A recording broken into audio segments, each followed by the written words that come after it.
it is funny when you learn about the history of money. A lot of these criticisms of money being fake and just pieces of paper that don't have any value, it's like, that's all because of the government. In reality, the economy is too complex for any single individual to plan in the first place. It has to come about spontaneously and voluntarily. When we more prefer to consume rather than invest, that is when civilization, that's when we're becoming decivilized. So, Logan, do you want to kick this off with a brief history of Austrian economics, or economics as I think you'd rather call it? Yes. So the first thing I should say is that in economics, as in many branches of science, by the way, a lot of people leading up to kind of the marginal revolution that really kicked off Austrian economics in the 1870s, there were a lot of people who grasped at kernels of the truth. And so I think we should kind of give them credit. People like Cantillon, Ricardo, and Smith, they all were grasping at kernels of the truth, and they delivered key insights about economics, although they also made certain errors. In fact, a lot of people don't know this, but Adam Smith actually helped to propagate the labor theory of value, which Karl Marx later picked up and ran with, but I digress. So, for example, something we've spoken about, or I've spoken about anyway, in other rooms is the so-called Cantillon effect, whereby basically new money that enters an economy, it doesn't enter the economy evenly. That is, some people acquire it first, and so they're able to allocate their money before prices have a chance to adjust to the new total supply of money. And then other people receive the new money later as it circulates through the economy after prices are able to rise. So Cantillon came up with this, but he was well before the marginal revolution that, as I said, kicked off Austrian economics. And famously, Adam Smith in the 1700s was really a precursor to Hayek with his Adam Smith's invisible hand of the market type thing. That's basically Hayek's spontaneous order. And Hayek was an Austrian and Adam Smith was not, if only because Adam Smith predated the Austrians. So while these economists delivered key insights into, they basically delivered kinds of, I hesitate to use the word theorem because that has a rigorous definition, but they offered explanations of aspects of economics and how economics works, but they did not grasp the correct methodology of explaining economic phenomena, the correct way by which we can understand how universal explainers interact with each other in a world of trade-offs, in a world of scarce resources given fixed knowledge, in a world in which knowledge can grow. And really, that's where the Austrians come in. Although, to be fair, even the Austrians didn't quite put it in the terms I just did, if only because, the concept of universal explainer, as you know, Arjun, is itself, I don't know, like a decade or two old. Okay, so now with the throat clearing out of the way, real economics, as you say, or the Austrian School of Economics, basically started in 1871 with Karl Munger, I always forget how to pronounce it, with the publication of his work on the theory of so-called subjectivism and marginalism. So this is why it's called the subjectivist revolution or the marginal revolution. So that's really what kicked everything off. Now, even here, there are a couple other names that kind of converged on these ideas of subjectivism and marginalism around the same time. But for whatever reason, and I don't quite know why, Karl Menger seems to get most of the credit. And again, we see this a lot in science. Yeah, I think even Richard Dawkins said, someone asked him about the self-esteem theory, and he said it was already kind of in the air, and he just, he just put it into paper. And of course, the theory of evolution, there was Darwin and the other chap who came up with it. So this is also common, is that it seems that when an idea's time has come, it provided the society allows for open-endedness and creativity, more than one person will land on the idea. Anyway, so here we are, early 1870s, and economists are coming up with these ideas. Now, what are these ideas? Okay, so to the first, subjectivism. This is the idea that value is subjective. So this is in stark contrast with the labor theory of value, which implies that value there's an objectivity to it, namely that there is some objective price that we can assign to a given scarce resources, to a capital good or to a consumer good or whatever. Whereas subjectivism says, well, value is subjective. What I'm willing to pay for a shoe or a pen or a hamburger might be different than what you, Arjun, are willing to pay for the various things. And it's not even just in what's called the monetary nexus, something like that. It's all human action is subjective in the sense that we all have our own preferences, our own scale of values. So maybe right now I'd like to get up and get a cup of coffee. That's the first thing I'd like to do. But if I can't do that, maybe I'll get down and do a push-up. And if I can't do that, maybe I'll open my computer. So I have these scales I have a scale of values. Each value is assigned to a particular action. And that's going to be idiosyncratic for each individual. And as a historical note, again, we see parallels with many other revolutions in science. This happened, again, I think, with Darwin, and it happened, I think, with various aspects of thermodynamics. To be honest, I think it's happening with constructor theory. People didn't really care when Menger came out with his work. It didn't make the splash that in hindsight, it's only with hindsight that we see, wow, this is a huge deal. So that's just a historical tidbit for you. Now, what is marginalism? Marginalism is the idea that people act on the margins. That is to say, they aim to satisfy their highest end rather than any other end in particular. So why does this matter? Well, for example, there's the famous diamond water paradox that marginalism solves. So the paradox is, given that people need, quote unquote, water so much more than diamonds, why is a unit of diamonds more expensive than a unit of water? And it's because people act on the margins. People don't buy water as such or diamonds as such. They always buy some number of units of water or some number of units of diamonds given their, as we would say, problem situation. So given that in many contexts, when people aim to acquire diamonds, they already have their water wants satisfied. So they're willing to pay more for 1 unit of diamonds.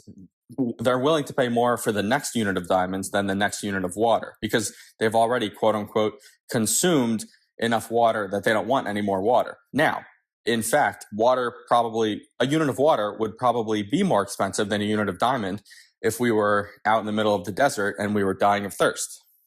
Another way to think about this is that the utility of a unit of a good goes down with increasing supply.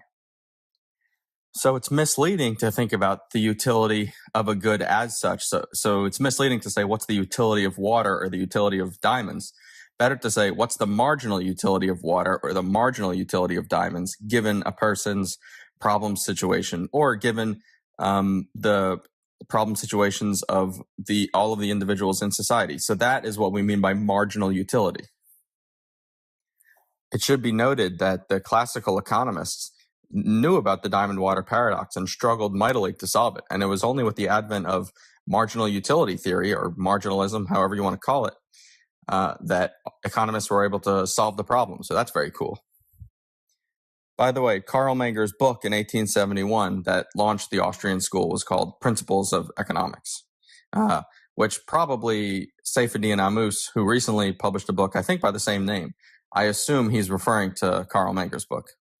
Very interesting. Is economics a science? What's the difference between a scientific law and an economic law? You brought up the law of diminishing marginal utility.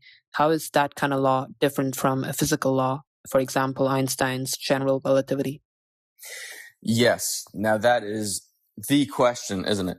So, okay, if you ask many Austrians, they will give a slightly different answer than what I would give. So I'll just kind of put everything on the table as concisely as I can.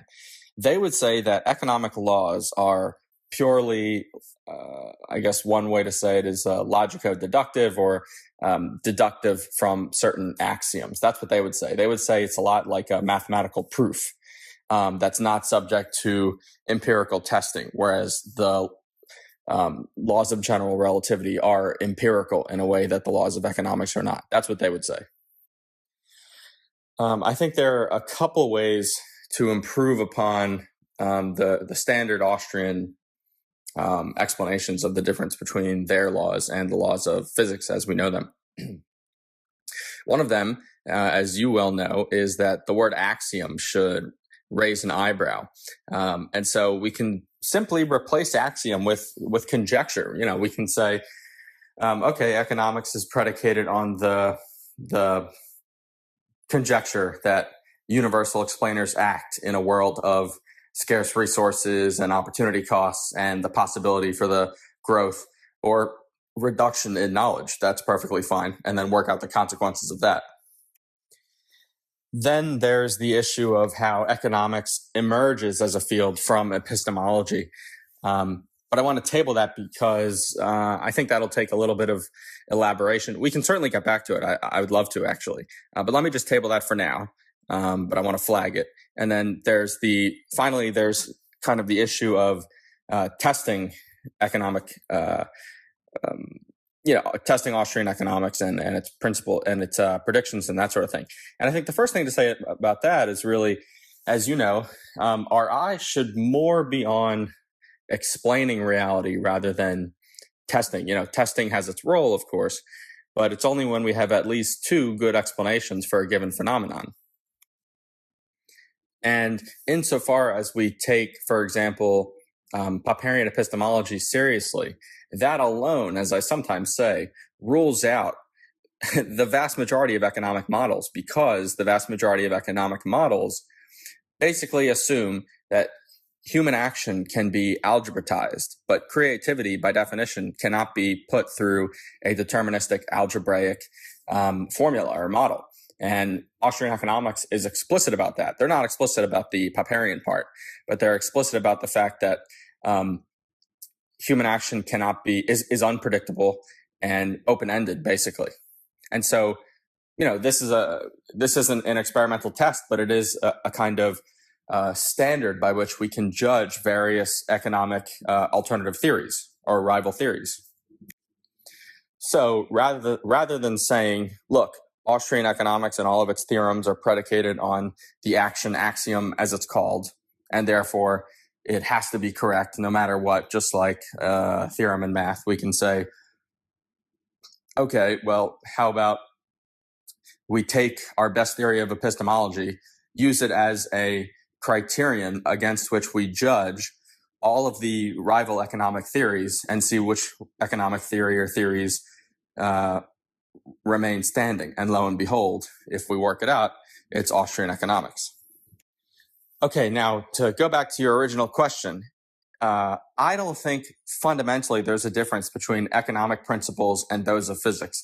However, at the moment, given our best knowledge, we don't have a way of expressing, say, the laws of general relativity and the principles of economics in a single formalism.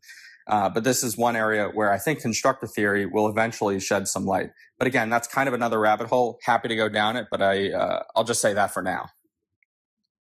Yes, Austrian economics, as of now, is it doesn't really have a formalism, because we don't have a formalism for expressing the phenomena by which people act creatively in a world of scarcity and opportunity costs and that sort of thing.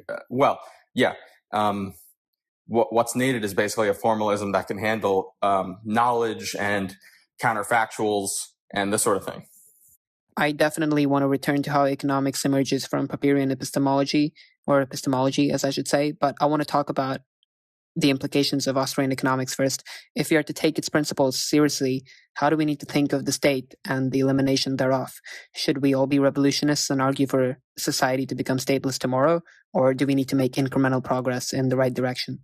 It'd be great if you could also explain what you mean by economic creationism and why you think so many people find it easy to reject God, but find it hard to accept that society and societal order can emerge spontaneously. On that note, maybe we're going on a slight tangent, but why do you think Austrian economics is not popular? Ha! You threw all the good ones at me all at once. Okay, let me take these one at a time. Okay, so regarding what economics tells us about what we should do about the existence of a government, or more generally, any institution or individual, I suppose, that violates private property rights or is parasitical in nature, that is, it drains society of wealth and this sort of thing.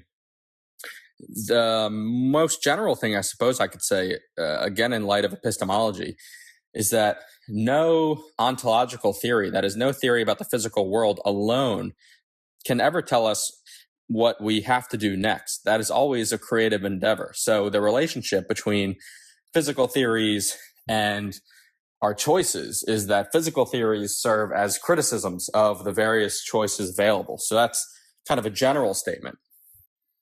And so in a given policy debate, economics can certainly inform the various political options on the table. So the example I always use, because it's so straightforward and rudimentary, is, price controls, and then even more specifically, a minimum wage. Economics will tell us that basically a minimum wage will cause unemployment, because if I want to hire you, but I'm only willing to hire you for $20 an hour, and someone wants to implement a minimum wage of $25 an hour, then there exists a free trade, namely I give you an hourly wage and you give me your labor. This trade is no longer legal, and assuming we both obey the laws, this trade will no longer happen if the minimum wage is implemented. Now, if people don't know economics, then they simply won't have that criticism available. Now, if memory serves me correctly, I believe it was Murray Rothbard's protege, Hans Hermann Hoppe. And by the way, going back to the history of economics, Murray Rothbard was in turn Mises's protege in many ways. I don't think he actually worked under Mises, if I recall correctly, but he was basically his apprentice intellectually. And then Hoppe was literally Rothbard's apprentice. But anyway, in one of Hoppe's books, he worked out that the only societal arrangement in which everyone's preferences can be met is a fully private property society. And he applied praxeology, or Austrian economics, I should say, in order to deduce that conclusion. So that's another thing, another little tidbit to keep in mind.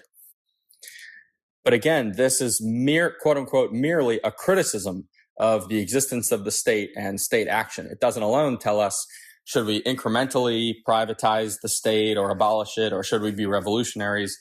Austrian economics and the theorems that we can deduce through it do not tell us what to do about it.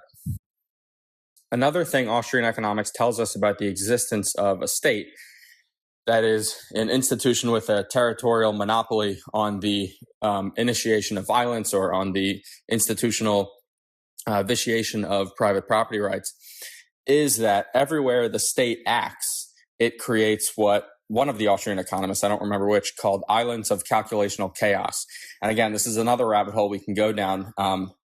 And it's actually very significant historically regarding the debates over socialism and capitalism in the early 20th century. But basically, everywhere the state acts, because it acquires revenue and resources coercively, it literally cannot possibly allocate resources efficiently. That is, in a way that best satisfies people's preferences. And so this comes up, it came up fairly recently in recent years in the United States over debates over policing. People say some areas are over-policed, some areas are under-policed, to which I say, yes, I would expect nothing less from an institution that does not enjoy the profit-loss mechanism. Now, it so happens that historically, many Austrian economists were and are revolutionaries politically. And that's fine in the sense of it does not refute Austrian economics any more than the fact that the founder of quantum biology was sympathetic to the Nazis refutes quantum biology. But I should say, you will see this as a kind of criticism, well, as a pseudo-criticism of Austrian economics. People will say, oh, Rothbard was a revolutionary and he was a moral foundationalist and this sort of thing. And that's all true. And Rothbard was incorrect in those positions, but that doesn't refute Austrian economics. So look out for that bit of sophistry, please. By the way, this brings us to another distinction between the Austrian school and other schools, is that the Austrian school takes seriously what an entrepreneur actually is, which is basically a creator or a societal problem solver, if you like. The entrepreneur is not some fixed thing in the economy, like a mathematical construct. And so related to this is the fact that Austrians take seriously the reality that wealth can grow over time. And then the question is, well, how does wealth grow? And what is the relationship between the growth of wealth and the government? And of course, that takes you down certain political roads. And that is yet another criticism of government, which is namely, I think Rothbard wrote this, that production precedes predation. That is, and I think I might have told you this privately one time, is basically the government can't exist before other people privately create wealth. And then the government siphons that wealth to do whatever it does. So some call taking wealth away from where it is being generated fastest to where it is not charitable, or they'll call it a social responsibility. But why is that not efficient? Why would it only hurt more people? And to play devil's advocate a little bit, what are we to do about those in need? Yes, well, you can call it social responsibility, you can call it noble, you can call it charitable or whatever, but labeling something as such does not make it so. And I should say, as a pragmatic matter, as a rhetorical matter, as a historical matter, progressives over the last century or so have been excellent at marketing in a way that I think right-wingers have not been. But again, I digress. Okay, so the next thing to recognize is that poverty is the default, not being wealthy.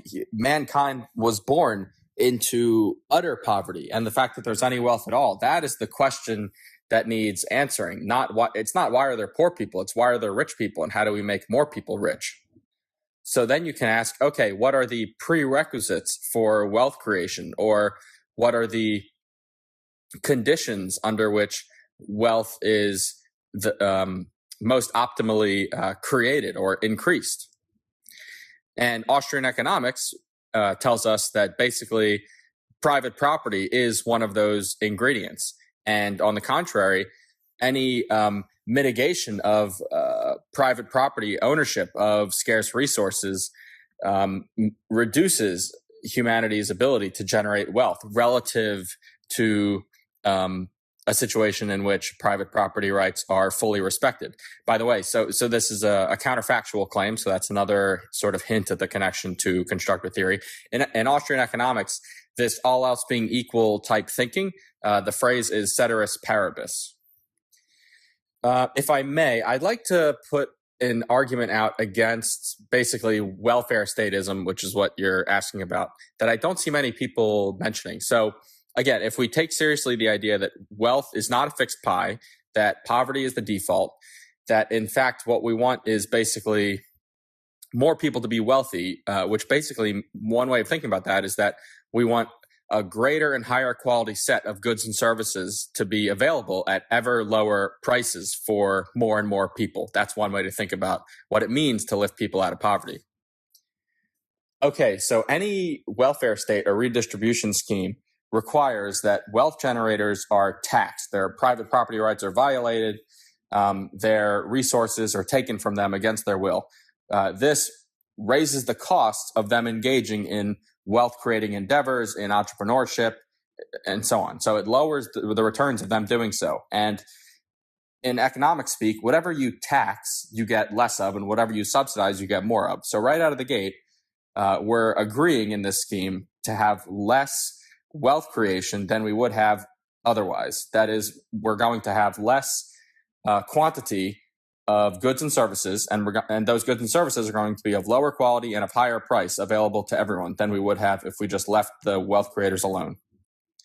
And in return, again, in this wealth redistribution scheme, poor people acquire money or whatever the state gives them. I don't know, food stamps or whatever. Okay.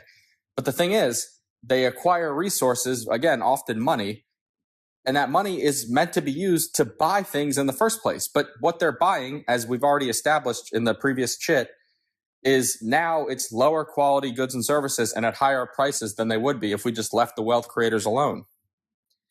In other words, welfare statism raises the cost of the very people who are effectively helping poor people, raising their standards of living. That is to say, welfare statism makes it harder for entrepreneurs to better and better service poor people. That is, lift them out of poverty by offering them, again, higher quality goods and services and at lower prices.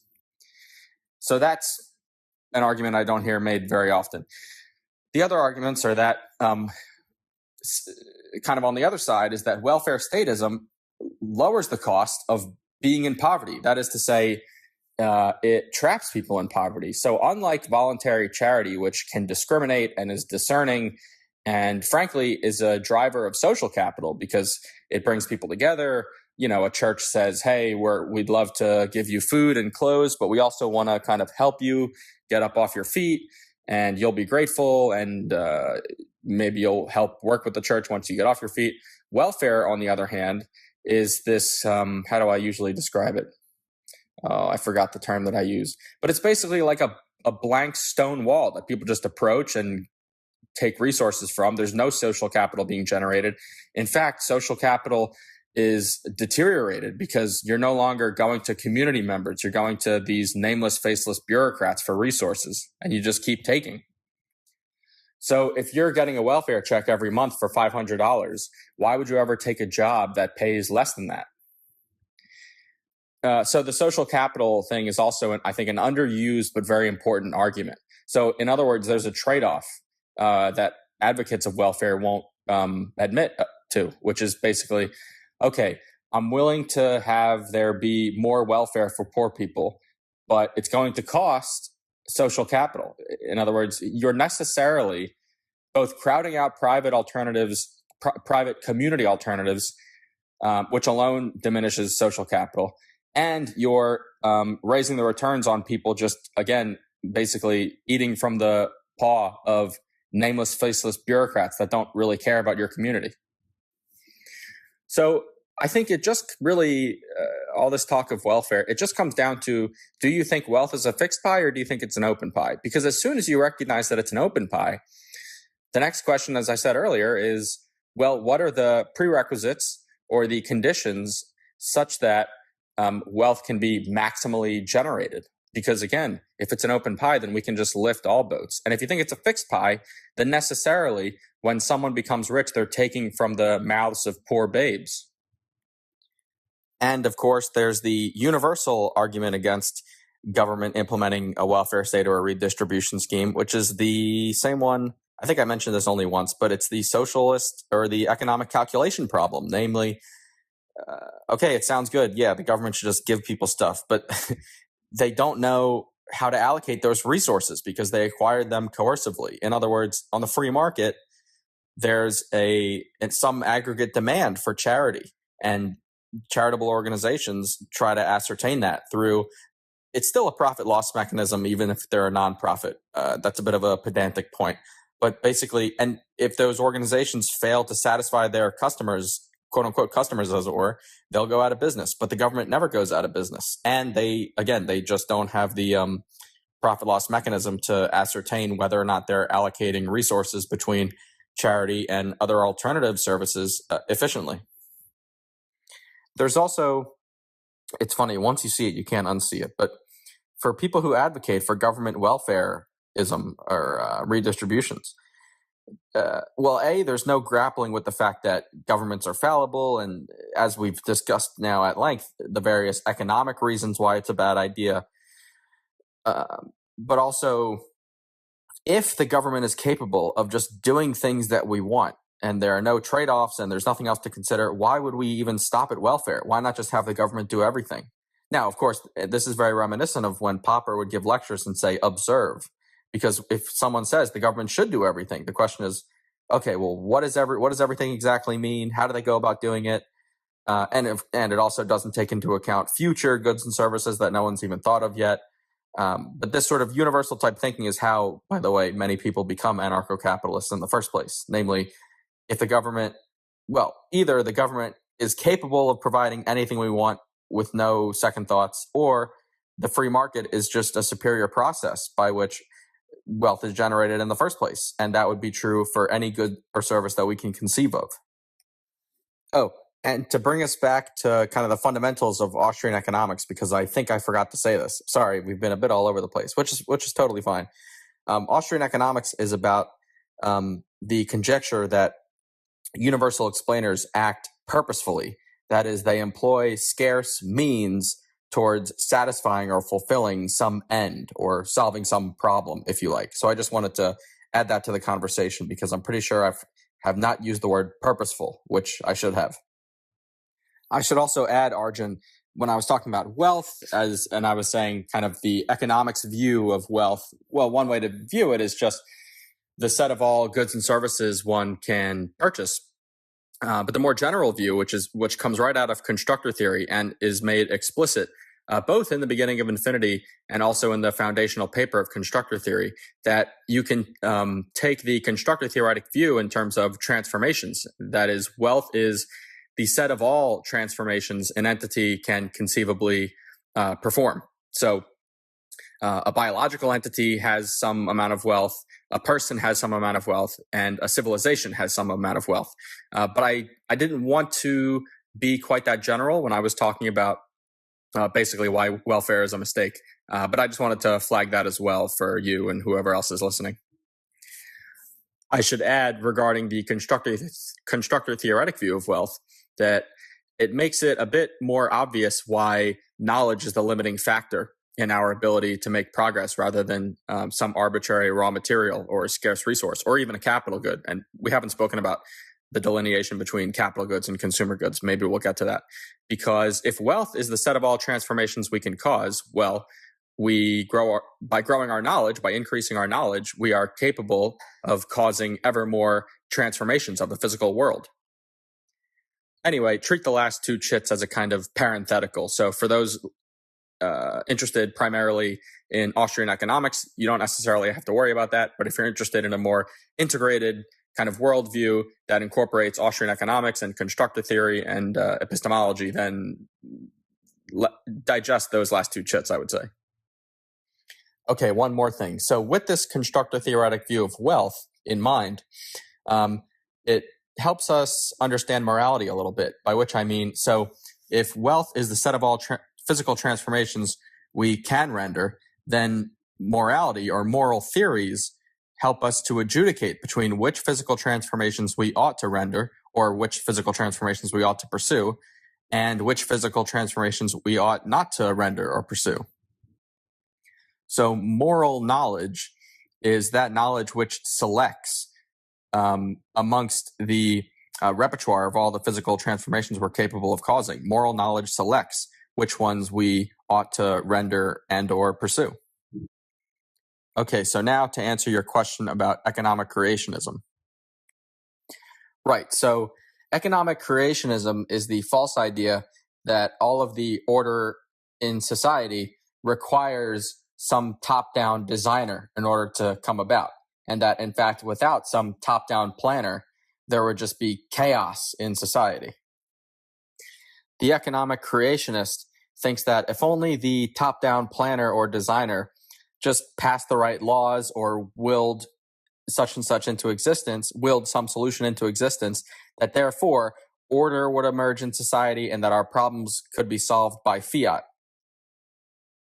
Among other things, the economic creationist rejects the role that genuine creativity has in both problem solving on an individual level, on a societal level, and also in how the spontaneous order that is an economy in fact emerges. In reality, the economy is too complex for any single individual to plan in the first place. It has to come about spontaneously and voluntarily. And you asked why economic creationism is so prevalent. Well, the first generic answer is simply that the truth is hard to come by. And the reality that the complexity of an economy and the structures we see in an economy emerge without any top-down planner. They emerge just from individuals interacting, acting purposefully, solving their own local problems.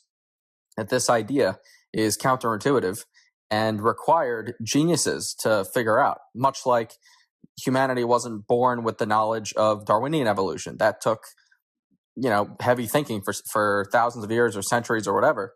And even then, it was a long-fought battle for Darwinian evolution to permeate through the collective consciousness of people. But really, to make it more interesting, I think we can look beyond the generic answer, which is, given that Austrian economics is a century and a half old, and it's been worked out in many details since then, and the ideas of spontaneous order and voluntarism and all this stuff, human action, have been worked out in great detail with people like Hayek on spontaneous order and this sort of thing. Why is it that economic creationism is still prevalent even in the West, whereas biological creationism is not so much? The first thing to note, and I could be wrong about this, but from the history that I've read about and studied, it does seem that, again, I mostly speak about the West when it comes to this sort of thing, the collective view on economics was better in previous generations than it is now. So why, if that's true, why has our knowledge of economics deteriorated? I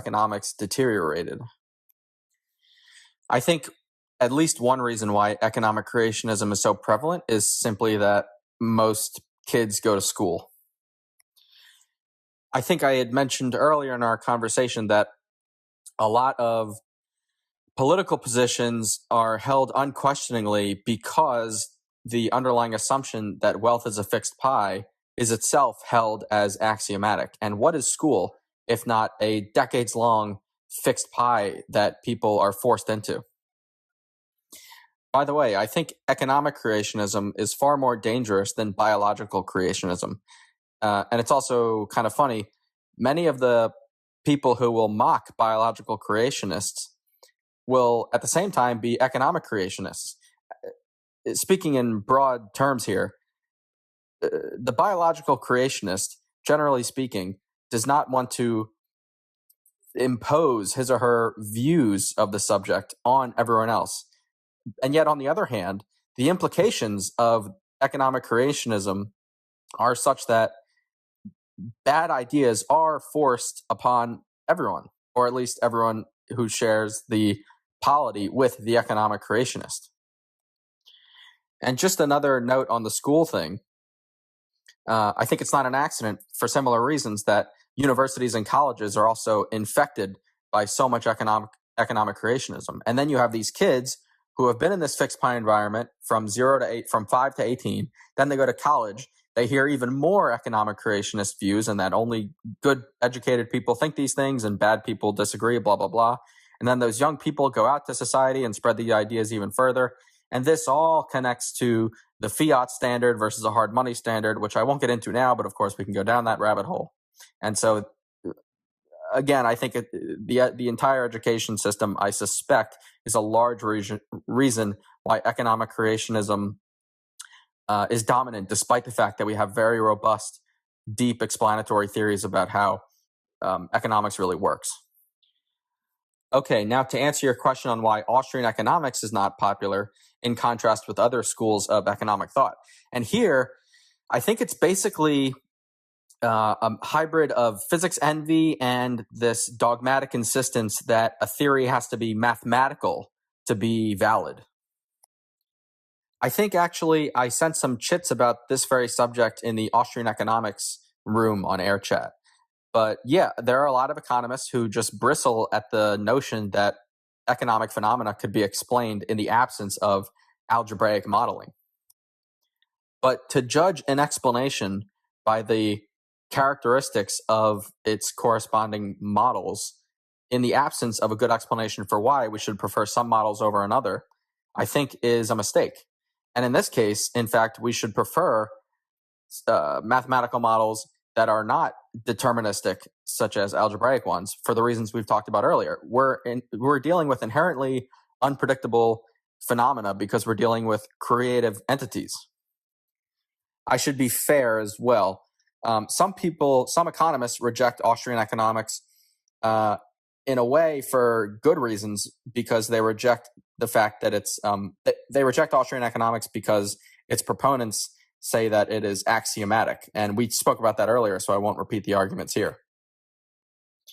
And many economists reject Austrian economics because they reject the logico-deductive methodology of Austrian economics and insist instead on developing models, quote unquote, based on the data and this sort of thing. By the way, we should distinguish between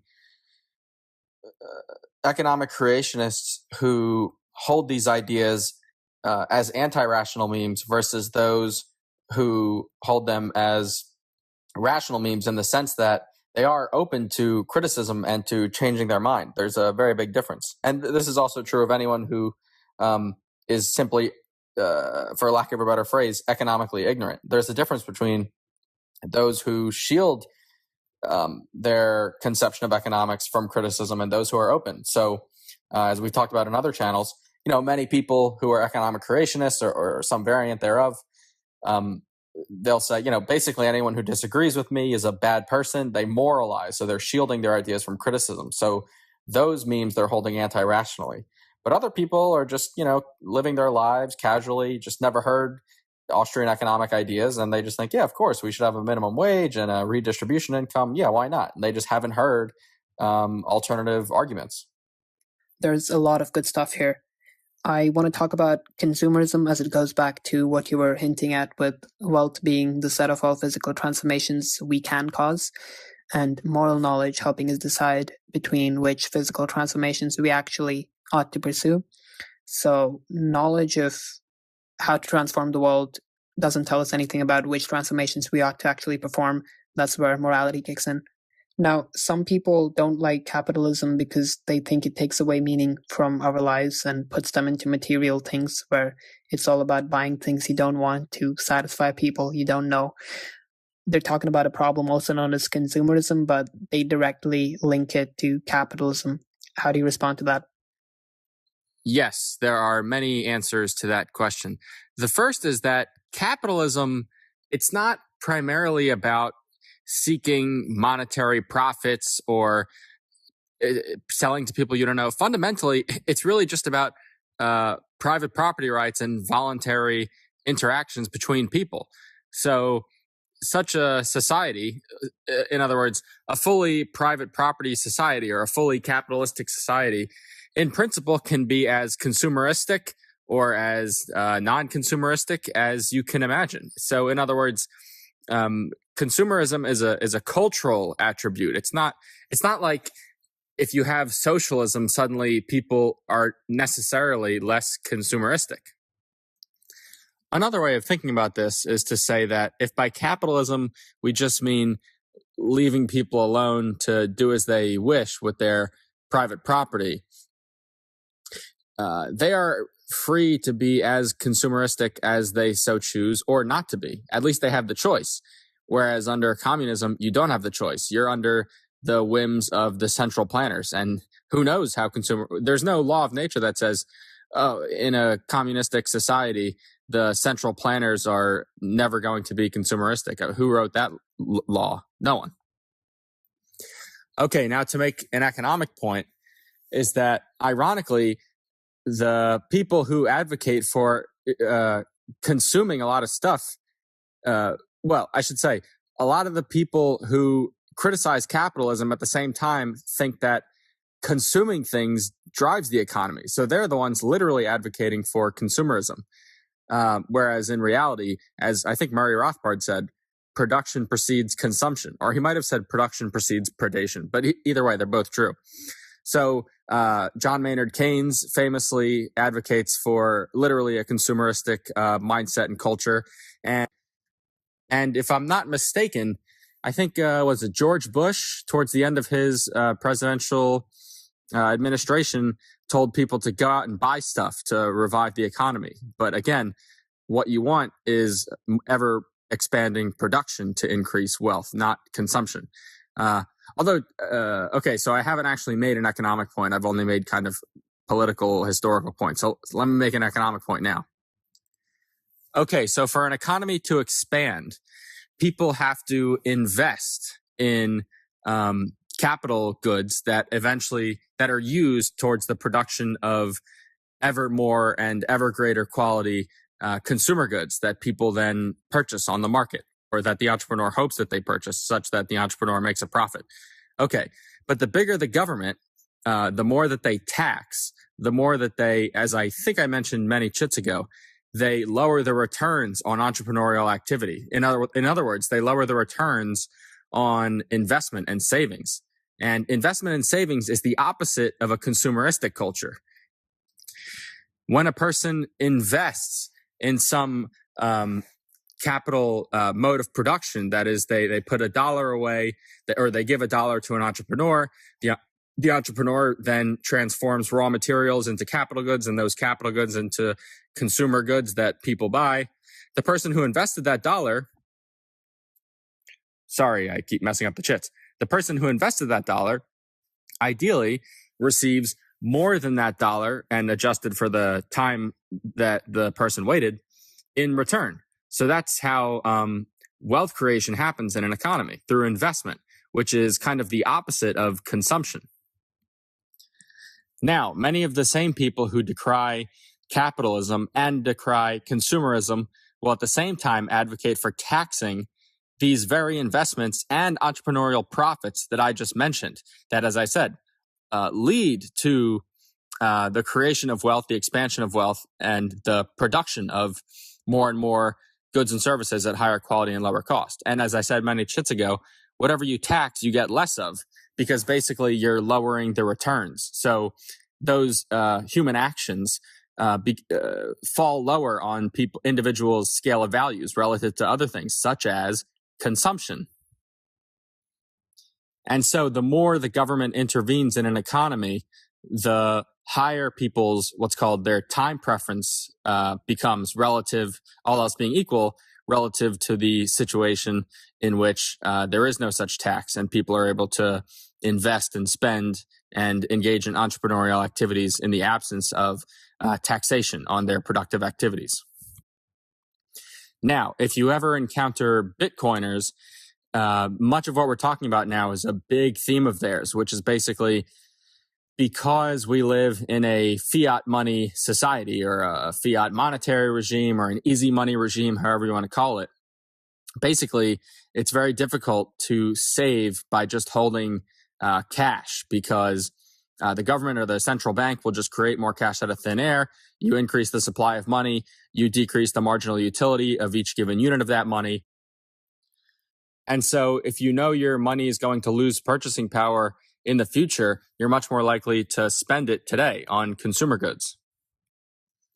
Whereas if our money appreciated in purchasing power over time, you'll see a lot more saving, a lot lower time preference cultures, a lot more future-oriented thinking, rather than the kind of thinking and culture I described earlier under a fiat regime, in which people place much more value on the present moment relative to the future, because, as I said, in a fiat regime, your money loses purchasing power over time.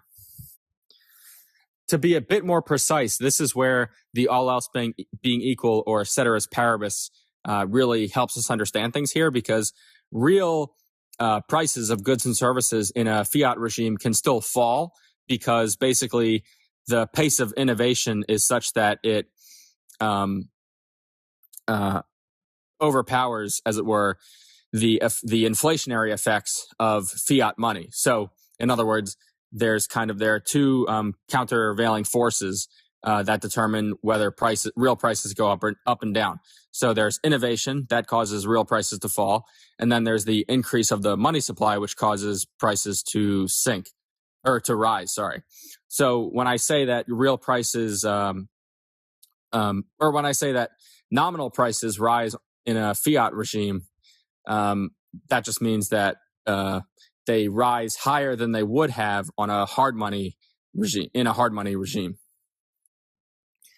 Now, from an economist's perspective, the history of civilization can be seen as the history of our time preference becoming lower and lower. That is to say, it's the history of our of our ability to save for the future to increase over time. And when the reverse happens, that is when we become more present oriented relative to the future. That is when consumption becomes increases in when we more prefer to consume rather than invest. That is when that's when we are becoming decivilized. And when investment increases relative to consumption, that's when we're becoming more civilized. And this is literally true. And the thing is, it's universal for all actions. So we're not just talking about, going to a bank and asking them to invest your money. It literally is true even for individual actions. So by which I mean, the more we're able to save and acquire wealth by investing in the capital mode of production, which we haven't talked about too much. But basically, the more you're able to gain returns from saving and investing, the higher is the cost of acting barbarically, antisocially, and criminally. And the opposite is also true. The less you're able to earn on saving and investment, and the more there is or the less there is of a cost of consuming, the greater is the return on criminality and other barbaric behaviors. All right, I threw a lot at you, and I know I didn't quite define all of the terms I used, so just let me know if you want clarification on anything. Happy to follow up. Okay, maybe you can, Arjun, delete the previous shit where I said I was finished, because I just want to clarify one more thing. So basically, the people who don't like the fact that people are, consuming too much in their eyes, whatever, put aside the epistemological fact that I don't know how they could possibly know that. But putting that aside, if they want people to consume less and instead save more, they should be advocating for policies that will raise the returns on savings and raise the cost on consuming. And it would be basically having a hard one example would be having a hard monetary regime. So if we didn't have fiat money, if instead we were on a gold standard or a Bitcoin standard or whatever, then the cost of consuming and, as I said before, decivilizational activities like criminality would go up relative to saving and investing. This actually perfectly leads me to something I know you're very interested in and something I want to learn more about, which is Bitcoin. You mentioned the advantages of hard money relative to fiat, and that hard money basically encourages us to become more civilized because it drives investment and savings more than spending as our time preference becomes lower. Now, can you, in light of Bitcoin and other hard money, give a brief history of fiat money and why, despite the fiat standard being so predominant, are we so successful as a civilization? Of course, improvement need never stop, but last time I checked, this was the best time to be alive. Can we make even faster progress with harder money? Yes. So to answer your last question first and briefly, you're right. We have made progress on a fiat standard over the last century or so. It's just that error correction and wealth creation would be made even easier on a sound money standard, as it were. And by the way, I should clarify the distinctions here between fiat money, sound money, hard money, and easy money. Basically, fiat money is money imposed on a society by the government from the top down by decree. So that's fiat money. And that is in contrast with sound money, which is basically any money that the market freely chooses. And then the easiness or hardness of a money depends on its so-called stock to flow ratio, which basically just means how much new supply of the money is entering a society or an economy relative to the total supply of the money that's already in existence. In other words, the harder a money, the lower is its inflation rate. And the easier a money, the higher its inflation rate.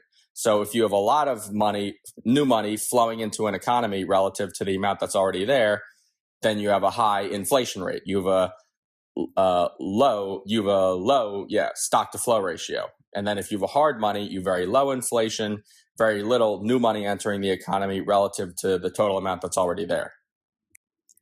So in principle, you could have a fiat money that's also a hard money. But what would that take? Well, it would take we would just be dependent on the government to exercise extreme discipline and its central banks in not creating new money out of thin air to finance its activities.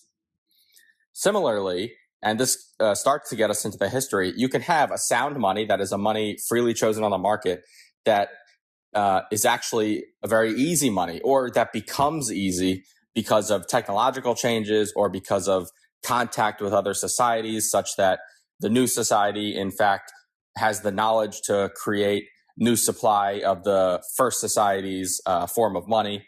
And so I just wanted to clarify that these are two quasi-independent axes that we should be thinking about when we're talking about money.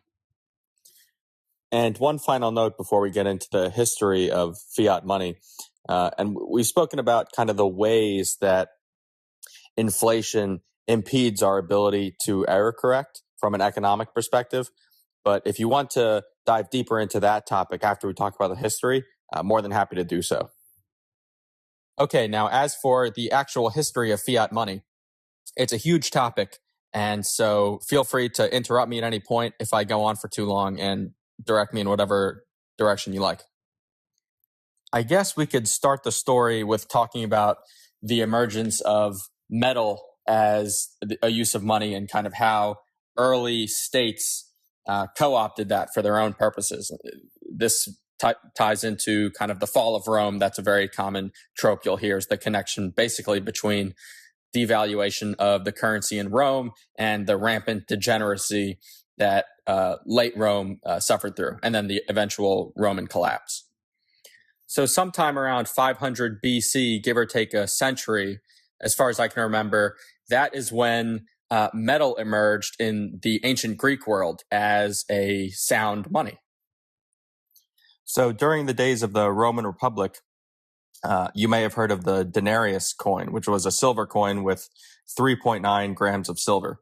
And that lasted for a while, but eventually gold took it over as the currency of choice on the market. And then I guess it was the first century BCE, the famous Julius Caesar, when he took over, he created a gold coin, which is another nice example of anarchy always kind of preceding government action, in the sense that, well, he created a gold coin, I imagine only because gold was already being largely accepted on the market as a form of money. So anyway, he created his own kind of quote unquote trademarked coin with 8 grams of gold in each coin. So now we're in the era of the Roman Empire as opposed to the Republic. And for several decades at least, as far as I know, the government did not manipulate the money supply. That is to say, these gold coins created by Julius Caesar, yes, they were accepted by the government as tax revenue, but also they were used in the market, and it was pretty healthy money for a while. That is to say, no one was messing with the monetary protocol, as it were, and we'll get to the concept of monetary protocol. But basically, the supply, as far as I know, was relatively stable, or the stock-to-flow ratio was very high. Things started to fall apart with Emperor Nero, who would collect coins from the population, again, I think as tax revenue, and then he would basically what's called clipping them. So he would take the gold, he would acquire gold from citizens, and he would create new coins, but with less gold content in them. So they were less and less pure. So what is he doing? This is effectively creating new money out of thin air. And he's inflating the money supply with less and less pure coins. So the early coins had the early coins had 8 grams of gold, and then the newer coins would have fewer and fewer grams of gold per coin. And unfortunately, once the Roman government saw the opportunity to take advantage of this trick, it didn't stop with Nero. So emperors kept doing this. They would do this to fund an ever-increasing military, and also they had a kind of welfare state, which, as we spoke about many chits ago, basically subsidized non-productive activity. And so they were, with more and more non-productive citizens, the Roman government had basically less and less tax revenue than they would otherwise have. So they essentially have to keep funding this welfare state and this ever larger military. And how did they do that? Well, they just increased the money supply through coin clipping. This coin clipping in turn caused prices to rise, which is an inevitable consequence of inflation, or at least they caused prices to rise higher than they would have in the absence of increasing the money supply. And many emperors, in order to combat the rising prices, would implement price controls. But that just means there's less entrepreneurial activity in creating those goods and services to which the price controls applied. So you're getting even less wealth creation than you would have otherwise, 2 times over now. So basically, the Roman government was stuck in this catch-22 in which it needed ever more taxes to maintain itself, despite the fact that the population's economic productivity was decreasing over time. And so people basically started fleeing urban centers to get away from this madness, and they would find untouched or virgin lands, and they would try to seek independence there. And that's very loosely speaking how we get into the Dark Ages. Of course, there are many causes for the fall of Rome, but you asked about the history of fiat money, so here we are.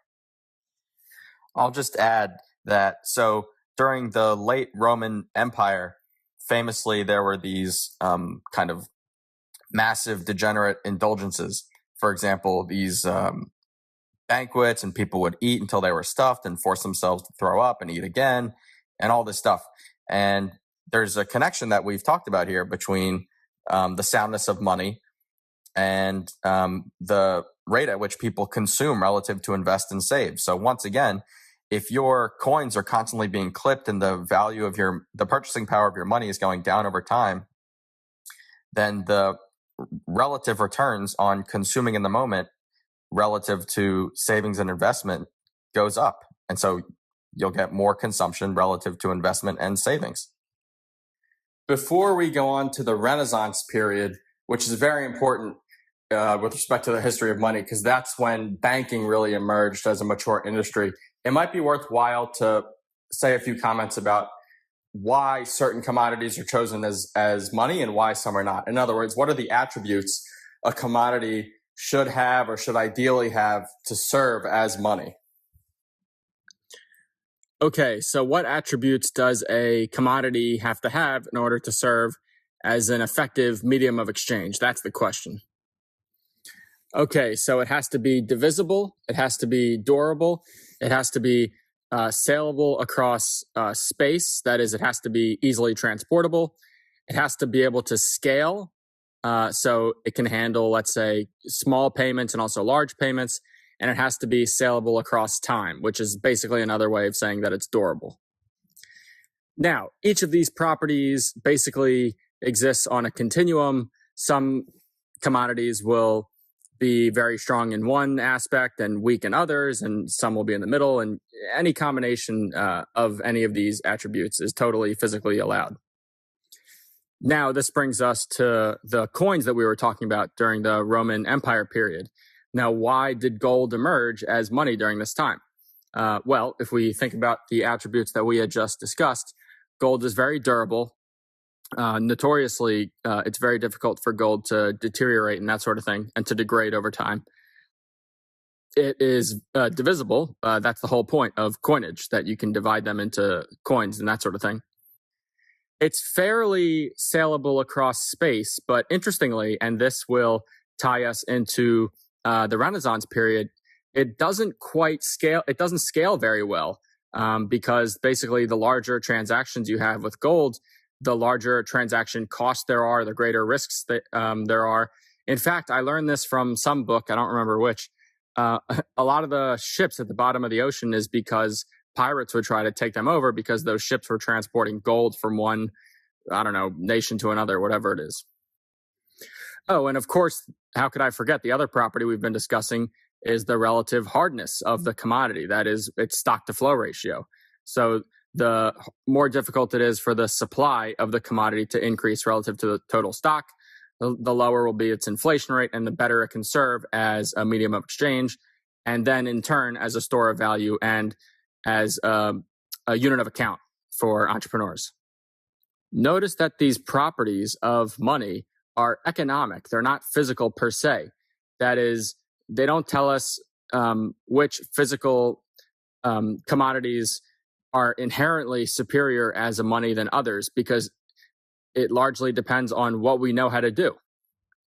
So, for example, when I say gold is very durable, that's true on Earth. It's true from the perspective of non-human degradation of gold. But if we had the technology and the knowledge of making, paper clips extremely durable at, let's say, zero cost, then suddenly gold and paper clips would be on an even playing field, at least with respect to that attribute of money that we're after, namely durability. All of this is to say that the physical attributes of the particular money that humanity chooses at any point in time are always downstream from the necessary economic attributes that a money has to have. And I'll try to keep that little interlude brief. Feel free to ask any follow-up questions about the economics of money. But with that out of the way, we can move on to the Renaissance period. For example, I know I left out any discussion of what's called double coincidence of wants and how money could possibly evolve on a free market from a mere commodity. But anyway, we'll move on to the Renaissance for now.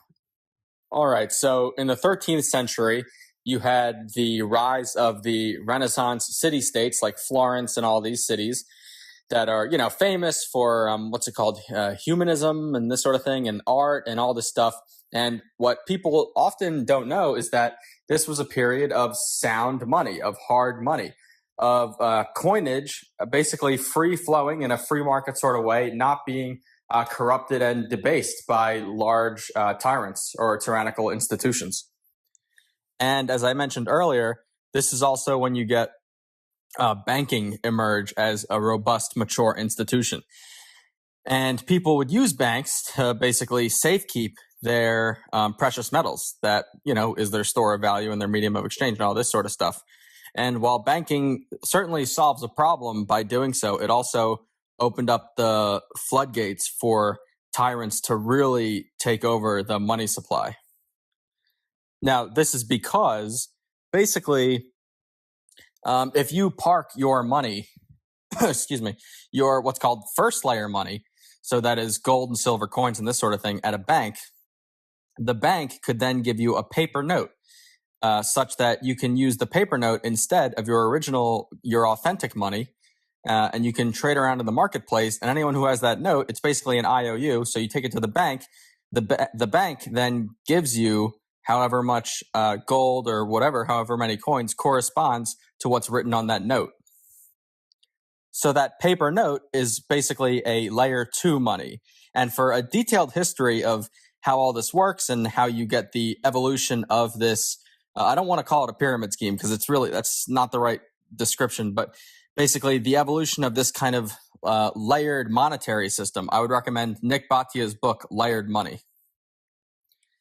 So now what banks can do, or what banks might be tempted to do, is what's called engage in fractional reserve banking, which is basically they give away more of these IOU banknotes than they actually are able to back up with gold coin reserves and other types of coins in their vaults. That is to say, they act in such a way that if everyone who has IOUs for that bank go to the bank in wanting to exchange the notes for genuine money, that is coins and all this sort of thing, the bank would basically have to go bankrupt, or they just wouldn't be able to give everyone the money that they're owed.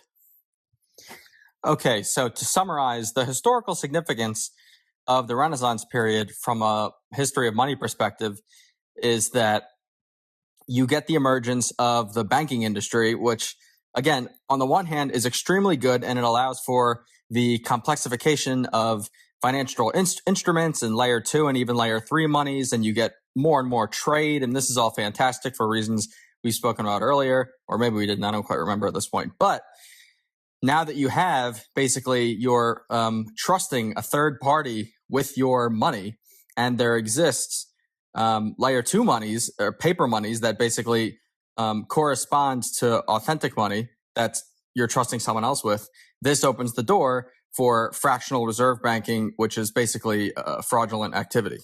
And it also has counterproductive economic effects, some of which we might end up getting into in later chits, some of which we might not, but feel free to ask me about it. I'm happy to dive deeper. So by the 1800s, you have a situation that in many ways is similar to how things work now. Basically, most people, or I don't want to say most, but a lot of people trade with each other using layer 2 and higher layer monies like paper notes and checks and this sort of thing. And then the banks settle with each other at the end of any given payment period. By the way, as banks keep ledgers of who owns which coins, or not which coins because coins are fungible, but basically which of their clients own how much of their reserves, the banks don't even necessarily physically move coins at the end of each payment period. They might just settle up with each other on some agreed upon ledger. And then the point is that as long as everyone trusts each other and that in principle, they would move the coins physically to one bank or another, depending on who owns what, then they don't actually have to move the coins at any given point. But once again, I emphasize, this only works to the extent that A, the banks don't make mistakes, or if they do make mistakes, it's such that the clients are willing to pay the cost of doing business, as it were.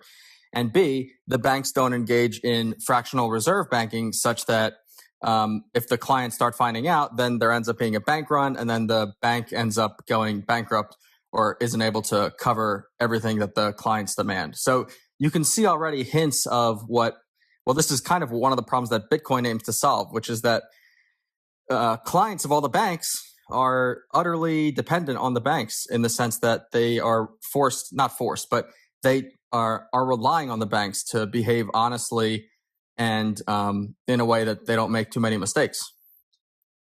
Okay, so after the Renaissance period, and if I recall correctly, during the Renaissance period, you had pretty small governments, which is not an accident, but I kind of digress.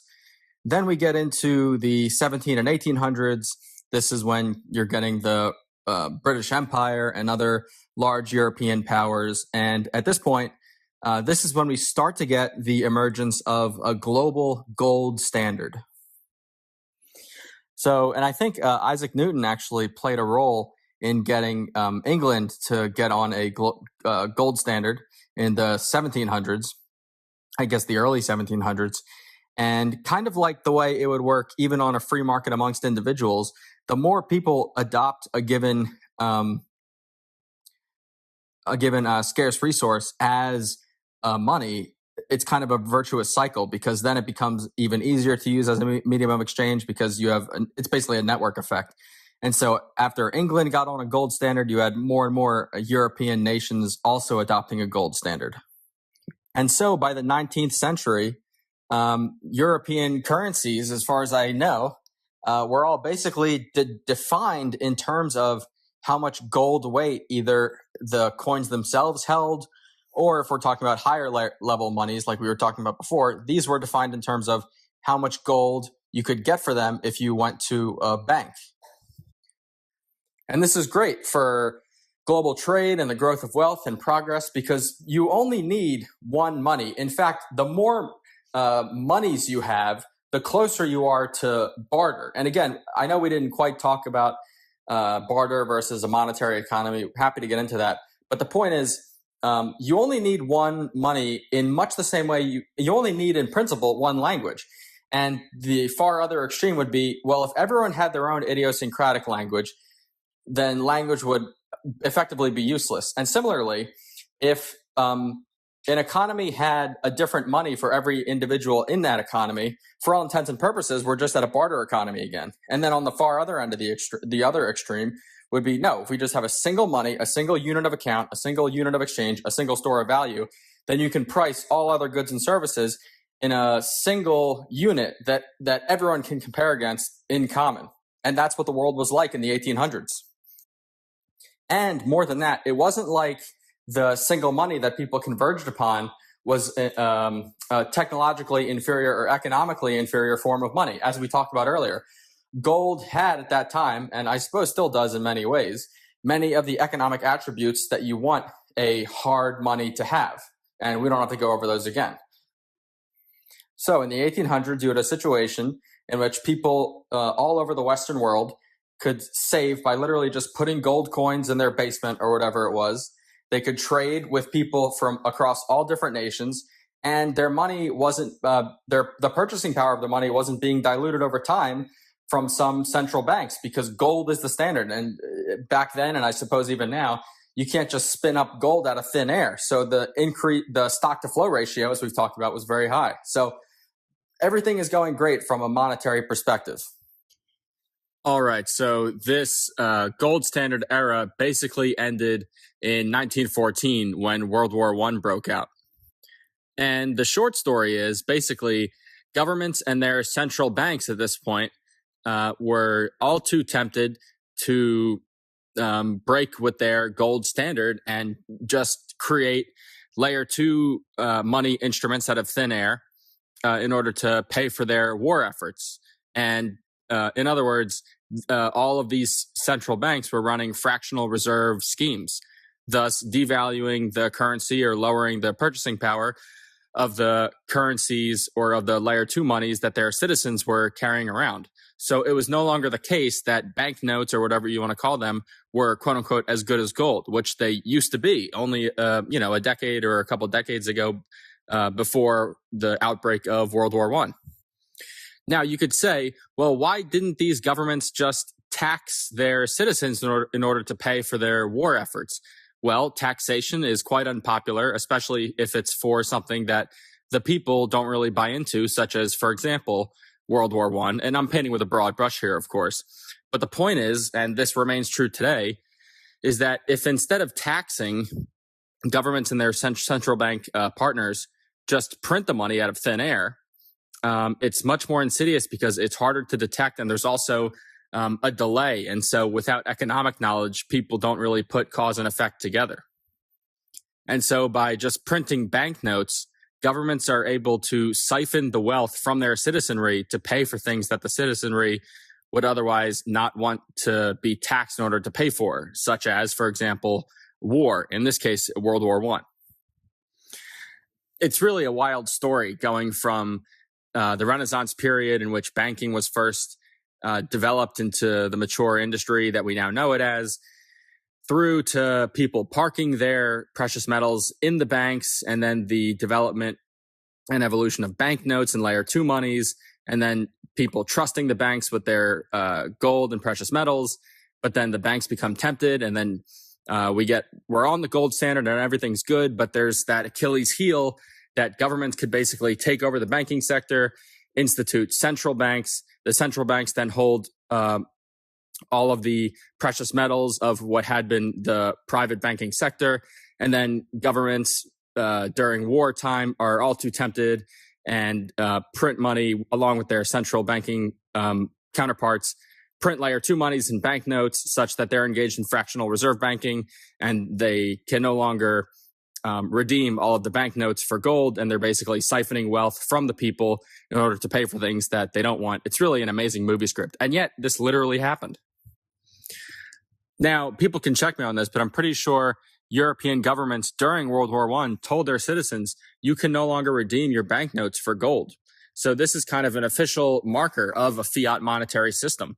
And this is really when the wheels can come off, because now governments are no longer constrained by the fact that, hey, we can't just print banknotes out of thin air with our central bank partners, because in principle, citizens could make a bank run and and try to redeem their banknotes for gold. Now it's like, hey, we already said you can't get your gold, so it's all just banknotes, which basically removes the constraint that gold provided, and that was over. Okay, so that's World War I, briefly. Now, if we move to post-World War II, which in many ways we're kind of in that era now, although people say that maybe we're in a transition to a different era, whatever, we'll see. But there was what was known as the Bretton Woods Agreement at the end of World War II.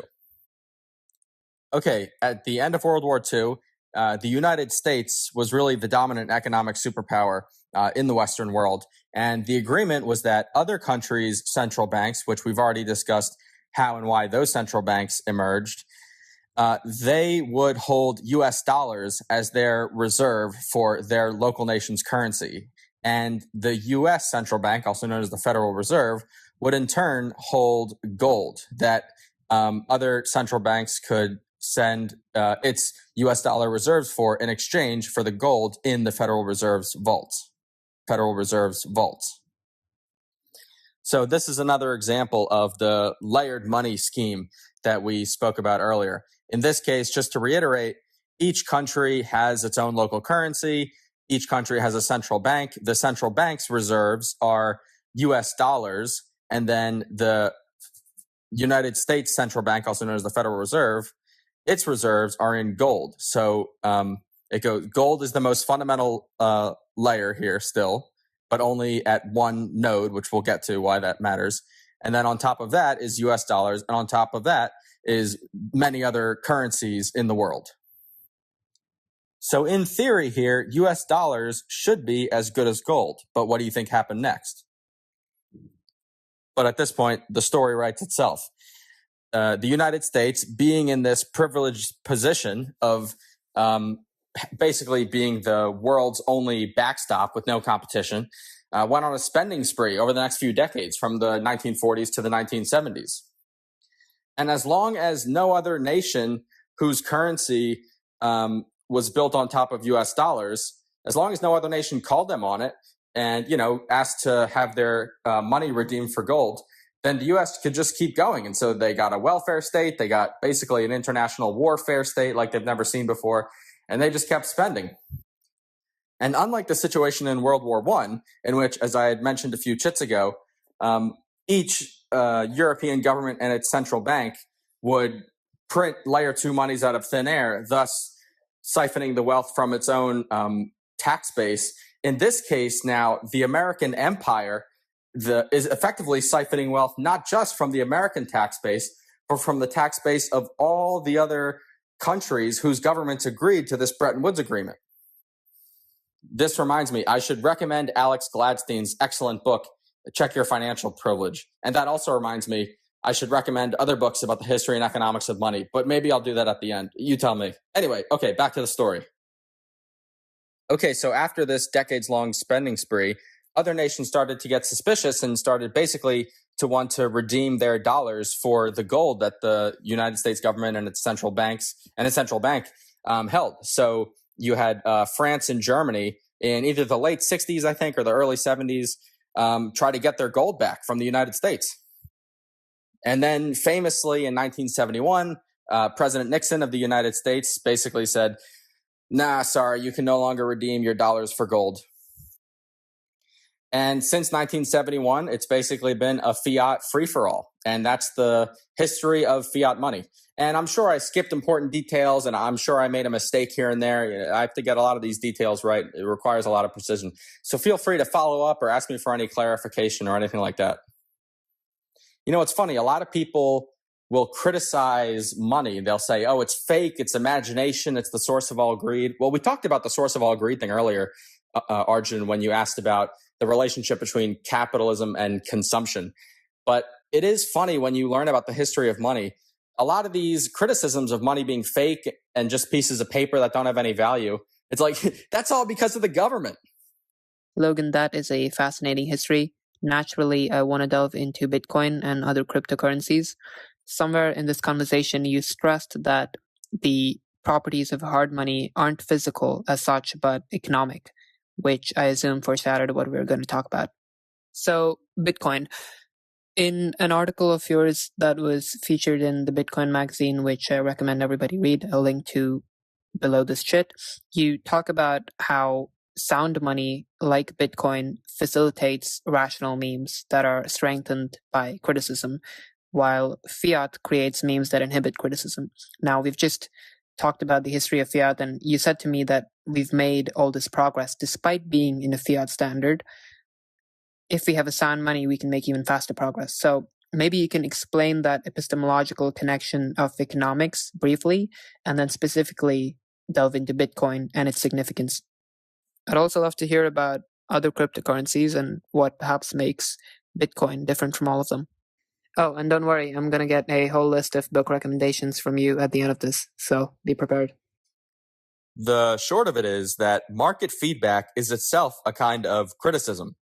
And so on a sound money standard, a company or an organization that's propagating certain ideas and certain products. And by the way, when people choose to purchase certain products, that's because of ideas they have in their minds.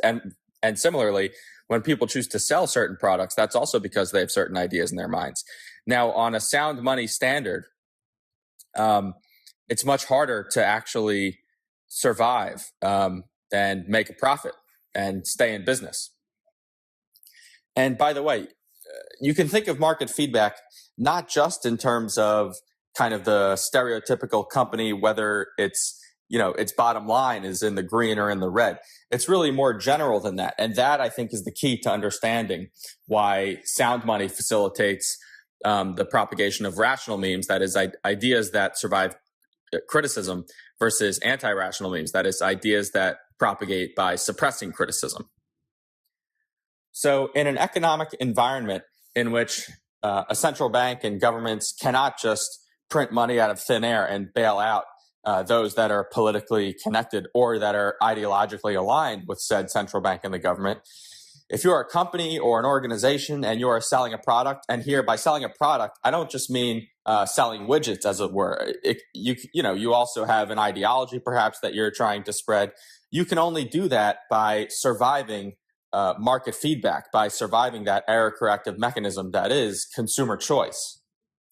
And so if you're spewing some ideology that other people don't like, you're going to receive that kind of criticism in the form of negative market feedback. That is, people won't buy what you're selling, and you could very well go out of business. And that is how the ideas you're trying to spread fail to survive, again, in a sound money environment. But on a fiat standard, the circumstances are very different. No longer are you merely trying to survive the error corrective mechanism that is market feedback, but also now that the government and its central bank are able to effectively create money out of thin air, they can just keep those organizations and basically ideologies afloat that would otherwise go out of business. That is to say, fiat money shields ideas from criticism. And so if you're one of these ideas or ideologies that finds itself gaining support not from market signals, but from sucking from the teat of the fiat standard, that is just getting free money out of thin air, essentially, no longer do your ideas have to survive criticism as much, but rather they can rely on other mechanisms by which to spread, namely suppressing criticism. So, for example, you could start to employ shame tactics, bully people, the usual anti-rational meme spreading sort of mechanisms. You'll sometimes hear people talk about how a sound money standard kind of pressures humanity to live in accordance with reality, and that fiat kind of allows us to live in a fantasy world. And kind of what they mean is what I just said with respect to the relationship between the soundness or lack thereof of money and the relative ability of rational versus anti-rational memes to propagate. And I should also add, this is not deterministic in the sense that if you're on a fiat standard, only anti-rational memes spread, and if you're on a sound money standard, only rational memes spread. Rather, it's a relative difference in terms of cost benefit. So a sound money standard basically raises the cost of spreading anti-rational memes and raises the returns on spreading rational memes relative to being on a fiat standard. That's the key. It's a relative statement. Arjun, this also goes back to your earlier question about how it is we can make progress on a fiat standard. Well, there's your answer. It's not that progress is impossible. It's just that the cost of bullshit goes down and the returns on genuine productivity also goes down on a fiat standard relative to what those costs and returns would be on a sound money standard. So an example of anti-rational memes that spread on a fiat standard more easily than they would on a sound standard. The examples I used in the piece were ESG, that is environmental, social, and governance, and DEI, diversity, equity, and inclusion. Now, again, I'm not saying these ideas could not possibly propagate on a sound money standard. But what I am saying is that on our current fiat standard, to the extent that they are politically aligned with the government and the central bank, and then they're much more able to be propped up artificially by money printed out of thin air, effectively, rather than the choices of consumers. And so, as I said earlier, companies often, they're not just selling products, they're also selling these ideas of DEI and ESG. And so the more companies that sell products that also propagate these ideas, and let's say they do so in an anti-rational way. So they say, if you disagree with us, you're racist, you don't care about the environment, whatever. These are basically blackmail tactics, holding people socially hostage and this sort of thing. Well, those are anti-rational memes, and they're being propped up by a fiat money standard. Would they survive on a hard money standard, on a sound money standard? I don't know, but the point is, it would be much more difficult for them to do so. Let's say that by conforming to the rules of ESG and by emphasizing DEI, a company, in fact, reduces its profitability by some amount, let's say. Well, on a hard money standard, the amount by which they reduce their profitability better be less than their actual overall profitability, or else they will go out of business. But on a fiat standard, even if that cuts into their profitability such that they would have gone out of business on a sound money standard, well, if the government is giving them easy money made out of thin air, they can just keep chugging along. And you might say, well, but couldn't we apply that analysis to other forms of government intervention, maybe like the welfare state or price controls or this sort of thing? But the thing is, there is something unique about living on a fiat standard. There's something unique about the marriage between government and money, namely that money is basically a universal aspect of civilization once humanity has evolved from barter to one with money in it. That is to say, money is basically a part of or half of almost all trades between people. And so if you can distort this error corrective mechanism, this feedback mechanism, then you're doing damage at a very deep level of how civilization runs. I guess an easy way to say it is that if you meddle with the money, you're meddling with half of all transactions, in addition to people's ability to store value and have a unit of account. And just to emphasize again, because I want people to understand, market competition and market feedback, these are basically mimetic forms of criticism. Because again, to emphasize, and if I'm repeating myself, my apologies, but I want to drive the point home. When companies succeed and fail, people are learning things. So some ideas are spreading and some ideas are going extinct. And that's why we can make this connection between money and memes. Okay, moving on to your next question about Bitcoin. So I think when people explain Bitcoin, and I'm glad we had all of our previous conversations leading up to this, is that it's important to distinguish between the economics of Bitcoin and the technicalities of how Bitcoin actually works. So just think of if you ask someone about a steam engine, you could explain either what problems a steam engine solves for society, what it allows you to do, and you could also explain the physics of a steam engine and how the principles of thermodynamics and that sort of thing applies to steam engines and how engineers exploit these principles in order for a steam engine to work. So I just want to delineate once again between basically the economics of Bitcoin and the technical aspects of how it works. Because sometimes I see people jump into the technical aspects of Bitcoin mining and nodes and open source software and this sort of thing. But if people don't appreciate, A, what are the problems that Bitcoin aims to solve, and B, just what are the economic principles operating here, I think it's hard for people to even care or appreciate the technical aspects. So what I'd like to do is explain the issues with the current global monetary system, only briefly because we talked about it a lot when we talked about the history of money, and then basically take as given Bitcoin's technical components and just explain from an economic perspective how Bitcoin purports to solve these issues. The technical issues are relevant to your final question, which is what distinguishes Bitcoin from other cryptocurrencies. But let's take it one step at a time. Okay, maybe given the context of this conversation, the most salient problem that Bitcoin solves is the inflation problem. Bitcoin's increasing supply schedule is predetermined. Anyone can check it whenever they like. And in about a little more than 100 years, the supply of Bitcoin will no longer increase and it'll be fixed for all of eternity.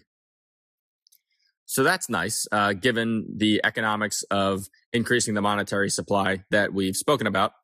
Humanity has never had a money whose supply could not be increased in principle. Even on a gold standard, gold stock to flow ratio was and is high, but it was never zero. Okay, during our discussion about the history of money, we also talked about the fact that people have to trust banks to settle up, either between the client and other clients or between banks, whatever. The point is each of these institutions has its own ledger. Now, I think I mentioned this, but basically there are two issues with that. One is that those ledgers are run by people, and so they could just make mistakes, honest mistakes. But the other, of course, is that they could make more nefarious choices and dishonestly cook the books, if you like. Bitcoin's ledger, on the other hand, is decentralized. And again, anyone can check it. You'll sometimes hear people talk about Bitcoin as a trustless system. And this is what they mean. They're contrasting the fact that you don't have to trust anyone because the ledger of Bitcoin is completely public. Whereas when it comes to banks, central banks, all this sort of thing, you're relying on third parties to just do the right thing and not make mistakes. And again, if you want, we can dive into the technical aspects of how and why this works from an incentive perspective, from a computer science perspective, but I'm just trying to lay out the problems that Bitcoin aims to solve. Bitcoin is also peer-to-peer. So the current system is such that if I want to send you money, Arjun, you and I are currently in different countries. At least I'm pretty sure that's the case, which makes it even more complicated, actually. But anyway, regardless, when people want to exchange money,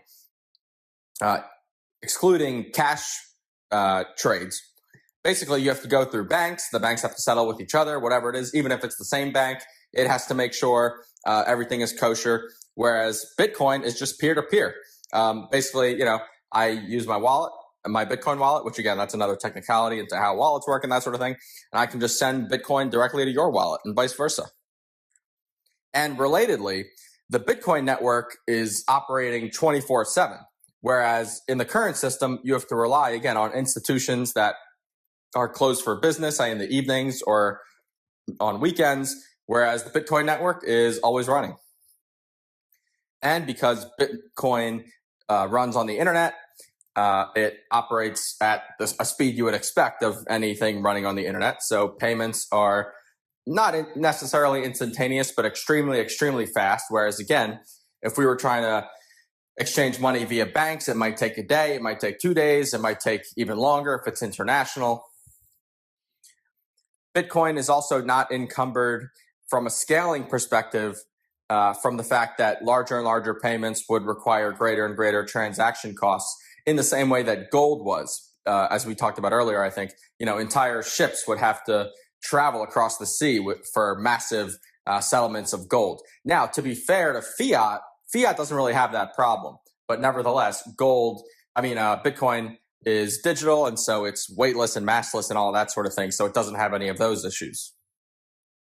Now, Arjun, you may have heard in recent years, some people have been, quote unquote, debanked. Now, this could be for cultural reasons, this could be for political reasons. Governments can become tyrannical and collude with banks to debank a person, whatever it is. With Bitcoin, you can, if you want, be your own bank. You just hold your Bitcoin in your wallet, and it's extremely, extremely secure. No one can break into your wallet, so to speak. unless you reveal the keys, that is, which you should never do. Okay, so in summary, Bitcoin is the hardest monetary asset humanity has ever invented. It's the most secure monetary asset humanity has ever invented. It runs 24/7, and it's scalable. Oh, and it's trustless and peer-to-peer. So that's the quick and dirty rundown of the problems that Bitcoin aims to solve. Now, as to why Bitcoin can conceivably be the humanity's next base layer money and not another cryptocurrency, people have different answers, some of which I agree with, some of which I don't. But one thing to realize is, when I talk about the benefits of Bitcoin that I just laid out, for example, the fact that its supply will be capped in a little more than 100 years, not everyone even thinks that's a good thing. Remember, we live in a world in which not everyone knows economics, to put it mildly. And so other cryptocurrencies that don't care about having a hard cap on their supply, they think that's fine. Now, to me, the key distinguishing feature between Bitcoin and other cryptocurrencies is that Bitcoin uses what's called proof of work consensus mechanism to secure the distributed ledger, whereas other cryptocurrencies use proof of stake. Now, people will say, oh, proof of stake uses far less energy than proof of work, and therefore it's good.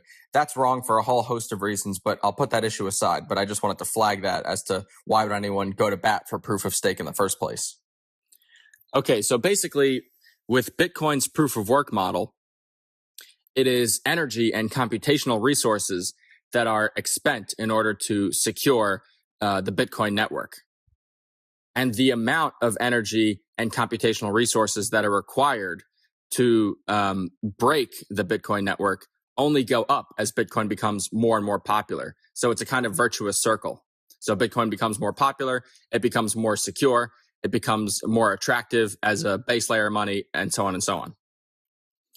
So it becomes more and more difficult to take over the Bitcoin network as it becomes more popular. In other words, in order to do so, you would have to expend enough computational resources and energy to overtake all of the other Bitcoin nodes that are operating in the network at that point in time, which may have been plausible in the early days, but now it's completely impossible.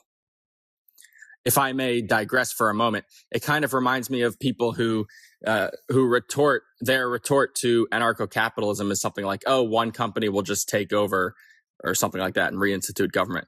And sure, that's plausible in principle. But the point is, these things aren't costless. People will fight back. So anyway, that's just a digression. But this reminded me of that. This is a real world example of it's like, well, why doesn't someone just take over Bitcoin? Well, because it's extremely difficult. It costs you a lot in terms of energy and computational resources. And a lot is an understatement at this point.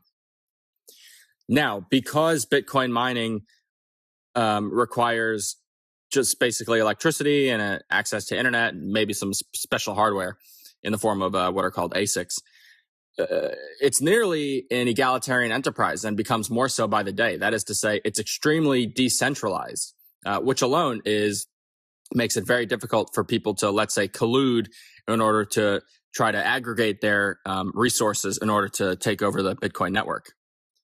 And so if you wanted to attack the Bitcoin network or try to double spend your Bitcoin, you would have to expend an enormous amount of computational resources and energy. And you're not even guaranteed to win against the other Bitcoin miners because it's there's an egalitarian component to this. Namely, you're not guaranteed to earn the next issuance of new Bitcoin, no matter how much computational resources you apply. So that's number one. So you might do all this for nothing. And number two, not only will you expend real physical exertion, that's proof of work, there's the work there, in order to corrupt the Bitcoin blockchain, but by doing so, if you even succeed, you're devaluing Bitcoin in the first place. Proof of stake, on the other hand, is not egalitarian with respect to securing the network. On the other hand, with proof of stake, it's basically the more of the cryptocurrency you own, the more tokens you own, the more influence over the network you have. Now, what do we want out of a base layer money? Well, we've talked about this at length already many times. But one of the things we want is an inflation schedule that we can absolutely trust, that as much as possible is immutable and not subject to corruption by people. We get that in Bitcoin, thanks to proof of work, at the quote unquote, well, it is a cost, to be fair, at the cost of the fact that Bitcoin mining is extremely energy intensive. So with Bitcoin, the rules of the game are determined by the nodes, and a subset of those nodes are Bitcoin miners. Whereas in any proof of stake cryptocurrency, the rules of the network are determined by the owners of the cryptocurrency themselves. That's not much different than a fiat currency system in the first place the issues of which we're trying to solve for in the first place with Bitcoin. And I'll end with a brief example. So let's say I owned 20% of all Bitcoin tokens circulating right now. That is completely orthogonal to who controls the Bitcoin protocol and the Bitcoin network and the security of the ledger and that sort of thing. Those things are not up to me. Whereas with cryptocurrency X that applies proof of stake, if I own 51% of the tokens by dint of the fact that it uses proof of stake, now I control the rules. So I'll pause there. I know I skipped over a lot of technical details. I tried to make it as high level of an explanation as possible, but feel free to ask me whatever you want as follow-up. What's the biggest barrier stopping Bitcoin from becoming the next base layer of money for humanity today? And with regards to a limited supply of Bitcoin, does that have to pose any restriction on the volume of wealth that can ever be created? Regarding barriers that stand in the way of Bitcoin becoming humanity's next base layer of money, well, first of all, I would say it is evolving on a trajectory such that it could very well become humanity's next base layer of money. I mean, don't forget, it's only 15 years old. So this is often a criticism against Bitcoin, is that, I can't use it as a medium of exchange at most businesses and that sort of thing. And to which all I can really say is, well, the game is still early, and it's done mind-blowing things enough across the globe. But anyway, you asked about barriers, so I'll offer a few, at least, things that could be improved upon for Bitcoin adoption to accelerate.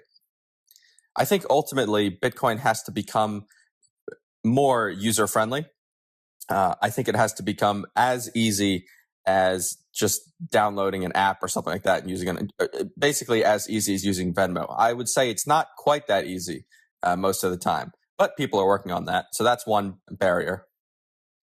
Another barrier that we discussed really is just the educational piece. People need to much more appreciate the problems that exist. People don't think these problems exist, and then they need to understand how and why Bitcoin solves it. And in fact, this is something else we'll add to the reading list you had mentioned. River Financial, which is a Bitcoin services company, just put out a nice report about what can be done with respect to more widespread Bitcoin adoption. And then now it's funny, I mentioned that Bitcoin is scalable.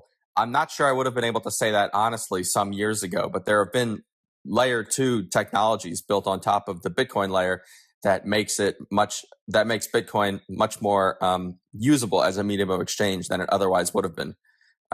For example, technologies like the Lightning Network and that sort of thing. But still, improvements can be made on the scaling piece of the Bitcoin network. And this connects also to just making it user-friendly. So how can things like the Lightning Network, which in principle make Bitcoin extremely easy to use as a medium of exchange, how can that be made even more user-friendly to the billions of people across the globe? Actually, I recently wrote an article that kind of touches on the idea component or the mimetic aspect of Bitcoin adoption, which is that we could think of a kind of nightmare scenario in which, for example, governments propagandize the people so badly that even if Bitcoin is superior to, say, central bank digital currencies, there becomes a taboo around using Bitcoin such that central bank digital currencies win. So that's one plausible scenario. Of course, one can always come up with all sorts of nightmare scenarios or positive scenarios. But as you know, what matters is the explanation of how and why a given technology solves a given set of problems. But I digress. And to your second question, No, the growth of wealth. So wealth being the set of all transformations an entity can cause, that in no way increases if one just increases the supply of whatever is used as an economy's medium of exchange, store of value, and unit of account.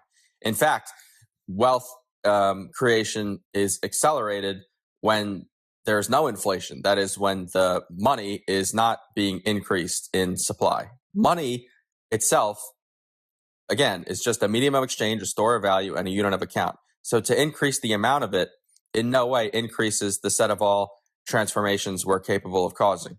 Said another way that I think I said earlier in our discussion, you can think of wealth as the set of all goods and services that you can buy. So increasing, let's say, if someone said, oh, we should increase Bitcoin's inflation schedule such that there are 6 trillion Bitcoin in the end, or rather that it increases forever. Increasing the supply forever does not increase the set of all goods and services one can buy. In fact, increasing the money supply only distorts our ability to use money as a medium of exchange, unit of account, and store of value. It dilutes the entity, in this case, Bitcoin's ability to store value, because when you create new units of Bitcoin or any money, you're reducing the purchasing power. So it reduces its use as a store of value. It reduces Bitcoin's value as a medium of exchange, because if there's constant inflation or unpredictable inflation or predictable inflation, that's kind of a side point, then the value of Bitcoin, people will want to accept Bitcoin less than they would if the supply was ultimately capped. And then, to the extent that people accept Bitcoin as a medium of exchange because it's their store of value, to the extent that Bitcoin's role as a store of value is diminished from inflation, then, therefore, Bitcoin's role as a medium of exchange is also diminished. By the way, I've come to think of this conflation between money and wealth and this misunderstanding of thinking that increasing the money supply is somehow a way to increase wealth. I've come to think that if you can really disentangle that conflation and understand not that money equals wealth, but the actual relationship between them, that many other economic ideas follow from that. Because I think in order to truly understand this relationship, you have to appreciate that wealth is not a fixed pie. And you also have to appreciate that in order to create more wealth, you have to create knowledge. You have to figure out how to transform raw materials into final consumer goods in a more effective way, or improve on capital goods or whatever. But the point is, you can't just print your way there, or in Bitcoin's case, press a few buttons to get there, or whatever. You can't just create new money and then more goods and services magically appear like manna from the sky. Right. You brought up the laws of constructor theory towards the beginning of this conversation when we were talking about the differences or similarities between economic principles and scientific laws. You said that at the moment we don't have a way of formally expressing the phenomena by which people act creatively in a world of scarcity. And you also hinted that constructor theory may be able to shed some light in that area. So I'd love for you to go down that final rabbit hole before we conclude this interview or whatever it is. Okay, so there are many phenomena in nature that can be captured in exact terms using what David Deutsch calls the prevailing conception. The prevailing conception is the formalism of expressing a physical theory in terms of dynamical laws of motion and initial conditions, or conditions at any other point in the state's trajectory. But you can just think of it as dynamical laws of motion and initial conditions. Now, this prevailing conception, this way of formalizing physical theories, has been extremely successful for centuries, from Newton to general relativity and quantum mechanics.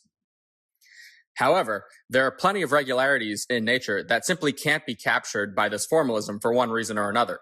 So for our purposes, basically any physical phenomenon for which the growth of knowledge is relevant, can't possibly be captured by this formalism because, as you know, the growth of knowledge is intrinsically unpredictable. Whereas in the prevailing conception, because it is composed of a deterministic algebraic equation, the state of a system that is captured or capturable by the prevailing conception is predictable for any future moment or past moment. Another way to say it is that in any system that can be for any system that can be captured by the prevailing conception, its evolution in time is perfectly deterministic and predictable. Now, constructor theory generalizes beyond this prevailing conception and seeks to express theories in terms of physical transformations that are possible and physical transformations that are impossible, and why. In fact, its fundamental principle is that all of the other laws of physics can be expressed in terms of transformations that are possible and transformations that are impossible, and why.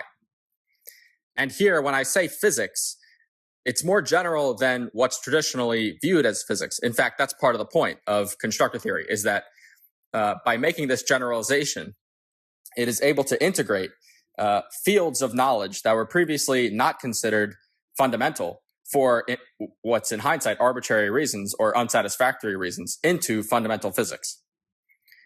So to kind of make up an example, just to make sure we're on the same page, even though I can't possibly come up with some deterministic equations that will tell me what the growth of knowledge will look like on planet Earth or even generically, maybe there exists some principle that says the growth of knowledge, well, I don't even know what it would look like, frankly, but some principle that tells us the conditions under which, let's say, the growth of knowledge is possible and the conditions under which it is impossible. So maybe with such a principle, we can say that, okay, if this principle is true, then it is impossible for the growth of knowledge to occur inside of a star or something like that. And one can imagine similar principles constraining and explaining the conditions under which wealth can possibly grow and the conditions under which wealth could not possibly grow. And I'll give some concrete examples from economics soon. I promise I'm getting there. But I should make a couple comments about what it is I mean by principles, because in constructor theory, principle has a very significant and exact meaning. A principle in constructor theory, you can basically think of as a law about laws. So the classic example that's been accepted before constructor theory would be the principle of conservation of energy. If someone conjectures a new physical theory in the prevailing conception, say someone thinks of a theory that aims to unify quantum mechanics and gravity, and it's expressed in terms of some laws of motion, and you give it initial conditions, whatever. But if it turns out upon studying the theory that theory violates the principle of conservation of energy, to the extent that we take the principle of conservation of energy for granted, then we would rule out that new dynamical theory. So constructor theoretic principles are laws that constrain other physical theories that are themselves expressed in the prevailing conception. But as I mentioned earlier, there are regularities in nature that cannot be expressed at all in the prevailing conception and can only be expressed in terms of these principles about what's possible and what's impossible.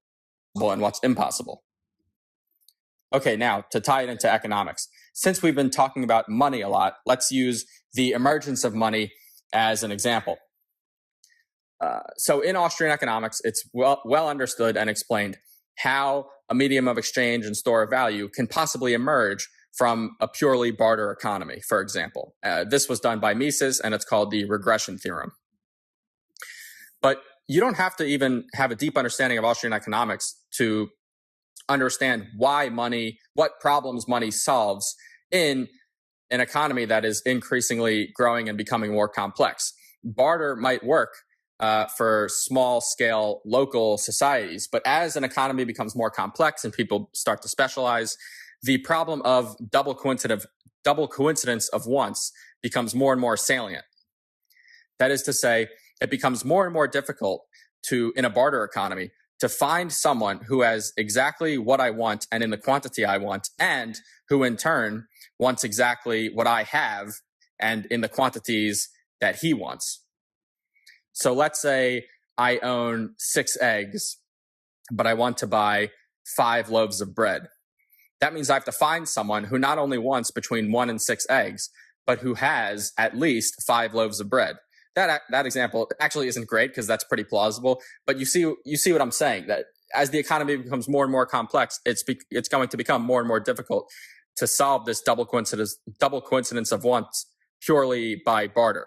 And that money solves that problem because money becomes a universally accepted medium of exchange. So no longer do I have to find someone who has at least 5 loaves of bread and who wants 1 to however many eggs I said. Now I can just take the money and go find someone with bread, buy the bread from him. He's going to accept the money because it's universally accepted, and he can then take the money and buy whatever he wants from someone else. Okay, so one of the questions is, can we say anything more exact about how complex an economy needs to be for this double coincidence of wants to become a significant enough problem that money has to emerge in order for the economy to grow even further? Can we express this complexity in terms of wealth, that is, as I've said before, the set of all transformations a given economy can cause, which in turn is dominated by the knowledge that the society has. And this knowledge, to invoke Hayek, is distributed across a bunch of individuals' minds, not planned from the top down from any given individual. And a related question is, how much wealthier does a society become as it evolves from a barter society to a society with a universal medium of exchange, store of value, and unit of account? That is to say, how much wealthier does it become? And wealth, again, is the set of all transformations an entity can cause. In this case, the entity would be the society. So how many more transformations can a society cause once it evolves from a barter society to one with a money? And here's a third and final example that kind of ties into astrobiology and the search for alien civilizations and this sort of thing, which is money a necessary development in the evolution of a civilization that is making progress, growing knowledge, and growing wealth? Or is it contingent? Now, for reasons that I'm pretty sure we've gone over in this conversation, and if not, hopefully they're at least implied, I would very much venture to guess that money is necessary for the growth of civilization, but without referring to a physical principle of the kind, well, I don't know what it would look like exactly, something to do with the growth of wealth and the growth of knowledge requiring this thing we call money at a certain point in a civilization or a society's development. Without having such a principle, all I can do is make qualitative arguments of the kind I've been making throughout this conversation. Already, many of the theorems in Austrian economics are both of a counterfactual nature and of a such and such phenomenon is impossible under such and such conditions. And both of which constructor theory is able to handle, both counterfactuals and, as I've been talking about, statements of the kind, such and such a thing is impossible already. And the last thing I'll say, and we didn't even talk about like what a constructor is and that sort of thing. That gets us a little bit into the weeds. Happy to go down that rabbit hole further if you like.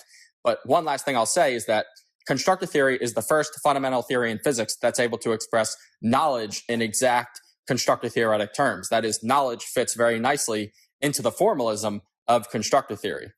And so given that an economy is largely dominated by the growth of knowledge, this is good news for anyone who hopes to have, who hopes to integrate the principles of Austrian economics into fundamental physics.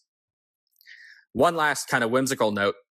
If it turns out that constructor theoretic principles tell us that the evolution of money is necessary once a society becomes complex enough in order for that society to continue to grow wealth, then the people who say money is the root of all evil and who also say follow the science would turn out to be quite anti-scientific in their worldview.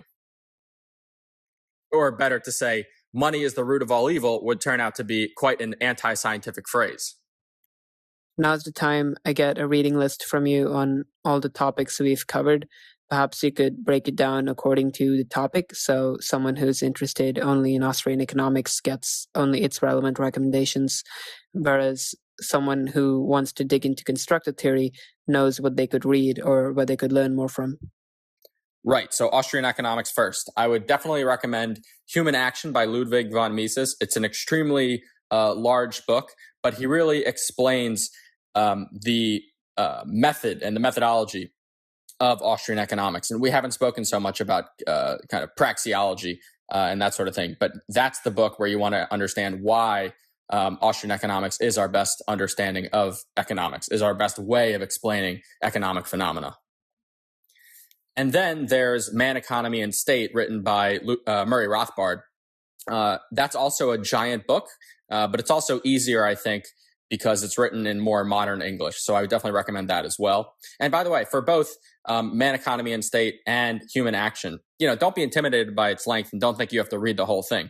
As I said, Human Action, if you want to understand the praxeological underpinnings of Austrian economics, just kind of maybe read that part.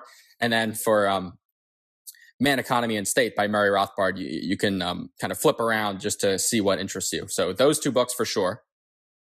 I also read a recent Austrian economics book, which is even more written in even more modern vernacular than Man, Economy, and State, which is How to Think About the Economy by Pierre Bieland, or maybe it's Bieland, I don't know. That last one, How to Think About the Economy, it's a bit lighter in tone and I think not as technical, if I recall correctly, as the first two recommendations. So if people are totally new to this sort of thing, I would recommend starting with that. It's a fairly light read. Now, the next recommendation, and I suppose I can stop here, is a book that I actually have not read yet. So take that with a grain of salt. For all I know, the book is horrible, but I bet you it's not. Seyfeddin Ammous, who wrote the Bitcoin Standard and the Fiat Standard, recently came out with a book, I believe, called Principles of Economics. And I actually listened to a podcast of his in which he talks about some of the chapters. And if that is any indication, I'm very confident that that is an extremely modern and also detailed outlining of Austrian economics. So I would definitely recommend that book. Again, taken with a grain of salt that I haven't read it. So don't shoot me if the book turns out to be some sort of modern communist manifesto. Okay, now for constructor theory. Well, for those who have read The Beginning of Infinity, a lot of the philosophy and worldview entailed in that book comes out naturally from taking constructor theory seriously. For example, either something is possible given the right knowledge, or there's some law or principle of nature that prevents us from ever achieving said transformation. So in a way, I would say The Beginning of Infinity is a nice start, understanding some of those general ideas from the book, not necessarily, let's say, chapters on choice and that sort of thing. Chiara Marletto also has a popular science book called The Science of Can and Can't that explains not only the basic ideas of constructor theory, but also some of the ontology. She talks about what a constructor is and this sort of thing. And then if you want to get even more detailed accounts of constructor theory and also the problems that constructor theory has solved so far, first you want to start with the foundational paper of constructor theory written by David Deutsch, which I think is just titled Constructor Theory, or maybe Philosophy of Constructor Theory. And from there, I would recommend reading the Constructor Theory of Information paper by David Deutsch and Chiara Marletto. And you don't, even if certain technical details maybe go over your head the first time, or if you don't have a deep background in physics, more or less it's okay, especially if you spend a lot of time with it. I'm pretty confident that, well, to the extent that you're interested, you'll eventually understand it if you put the time in. So I would go with that paper next. And then after that, I would say read Chiara Marletto's paper, Constructor Theory of Life, because you get a very direct application in the sense that it doesn't require that many logical steps to appreciate the problem in evolutionary biology that constructor theory solves, that Chiara has solved using constructor theory. And then I would say read Chiara Marletto's paper, Constructor Theory of Thermodynamics. It's a beast of a paper. It's, I don't know, like 40 pages long or whatever it is. But that also shows a number of problems that constructor theory has solved in foundations of thermodynamics. And then finally, Chiara Marletto and Vlatko Vedral have published a number of papers, and I think at least one sort of paper that's somewhere between a technical paper and a paper for the layman about how to apply the ideas of constructor theory to test competing classes of theories that may eventually unify quantum mechanics and general relativity. I would recommend, in particular, maybe type in Witness Gravity's Quantum Side in the Lab and find that paper by Chiara Marletto and Vlatko Vedral, and start with that. Okay, I don't know if that was too many recommendations or too few, but you can let me know. No, that's perfect. I'll just add a book to the Austrian economics section, which is more of a self-help kind. Indeed, it is one of my favorite self-help books, but it goes deep on the topics of freedom, government, and anarcho-capitalism. It's called How I Found Freedom in an Unfree World by Harry Brown. So, yeah, I definitely like that very much. Oh, Harry Brown's an OG. I had a lot of fun doing this, Logan. Thank you so much. Yeah, same here. Thanks for having me, Arjun.